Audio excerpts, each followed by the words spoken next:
Welcome everyone. Today we are going to take a look at a single lineup and like to show you at some of the higher levels how there is a lot going on in the lineup, and I would say 90% of the stuff in the lineup isn't called. First we're going to watch it straight through and see how many you can pick out on your own.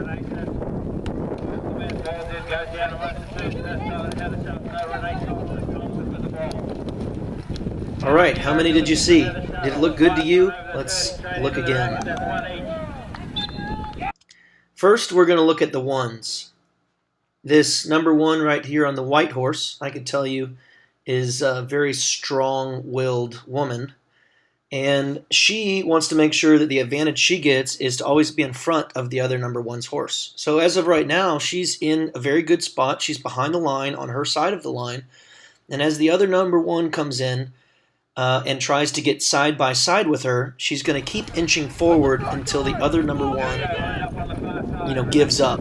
As the ball gets thrown in, the number ones are completely in front of the line, and it's because the blue number one on the white horse kept moving forward, not allowing the red number one to get the shoulder. Just a note, the rest of this game, the lineups got increasingly closer to the sideline. One of the solutions is to have them set back and walk in together, or you can just start being strict. Whoever crosses that white line, tweet, the other team gets the ball. It'll be frustrating for 2 or 3 times, but if you are hard on them once, the whole rest of the game will be clean, and they'll be fighting really hard to see who can get as close to that line as they can, but neither team will go over that line.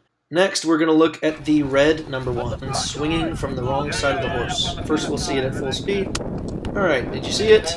Now we're going to pause it right when the rackets connect, and you'll see the blue player's going for the ball, and the red player is just hitting the blue player's racket, and obviously on the wrong side of the horse. Currently, our rulebook doesn't allow you to swing at someone else's racket anytime from the wrong side of the horse. There has been some conversation about changing the rules in later rule books to allow for some leniency in the lineup. I don't know how I feel about that, but for right now, currently, we do not allow you to swing from the wrong side of the horse. Next, we're going to watch the red number two. The red number two, without even trying to go for the ball, just swats down and down hits at the opposing player's racket. Let's take a look. And pow, there it is, down hit, and she ends up getting the ball, which worked out well for her. She did this every single throw-in. Wasn't called, at least during this game, wasn't called at all. Okay, last we're going to look at the number threes. In this lineup, the red number three gets screwed royally. The blue number three, before the lineup, is lined up incorrectly. It's trying to get her horse in, but is lined up on the wrong side and not giving the red player a chance to get into the lineup. Just as the ball is getting thrown in, the blue player gets in position, but now the red player is a whole horse length behind, and as the ball comes in, it goes right into the blue player. Should have caught it, bounced off her horse. She ended up missing the ball, but because of her positioning, she gained a huge advantage. So I'm not going to blame this on this throwing umpire here. The other side umpire really had a better perspective on this. The other side umpire should be looking at horses' tails and should be primarily looking at the back end of the lineup. And it would be very obvious to see that the red number three lost advantage in that lineup. So the purpose of this video is for the umpire to be actively looking for this cheating that goes on in the lineup.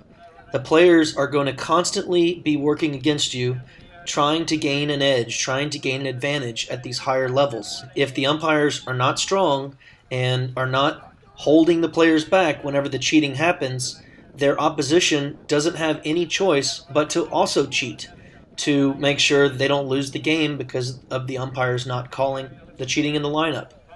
The umpire's job is to put the ball into play as fairly as possible.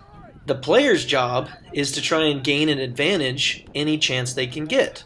So they will be constantly testing the umpires and looking to see what they can get away with. And the more you let them get away with it, the more they'll do it. and the opposition will be forced to look for the same advantages. I don't anticipate umpires to see everything in the lineups, but because the lineups need to be as fair as possible and the players are going to constantly look for that edge and try and get any chance they can to gain advantage, the umpires need to actively be looking for these different kinds of cheating that the players will do. If the players respect the umpire and that the umpire isn't going to let them get away with anything, you're much more likely to have a clean, fair lineup. It'll be the skills of the horses and the players that determines who gets the ball and not who's cheating better. Thanks for watching. Until next time, Chief Ump out.